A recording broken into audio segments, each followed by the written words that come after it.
ఆంధ్రప్రదేశ్ ముఖ్యమంత్రి పవన్ కళ్యాణ్ గారిని బర్తరఫ్ చేయవలసిందిగా కోరుతున్నాను. వారి వల్ల తెలుగు ప్రజల ఐక్యత చెడిపోయే ప్రమాదం ఉంది. ఒకవైపున తెలుగు ప్రజానీకం భౌగోళికంగా విడిపోయారు తప్ప శారీరకంగా కానీ శత్రుత్వం కానీ లేదు.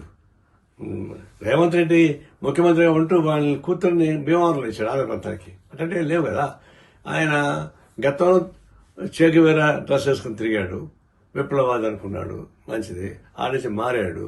మరి ఇప్పుడు సావర్కర్ శిష్యుగా మారాడు. సనాతన ధర్మం పూజిస్తా ఉన్నాడు.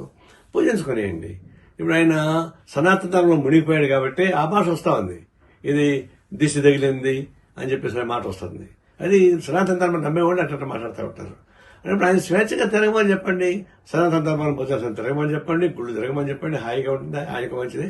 అదే ఆయన రాజకీయ నాయకుడు కానీ తగడు ఉప ముఖ్యమంత్రిగా ఉంటే రాష్ట్ర ప్రజలకు ఉపయోగపడదు కాబట్టి తక్షణం వారిని బర్తరఫ్ చేయవలసిందిగా కోరుతా ఉన్నాను.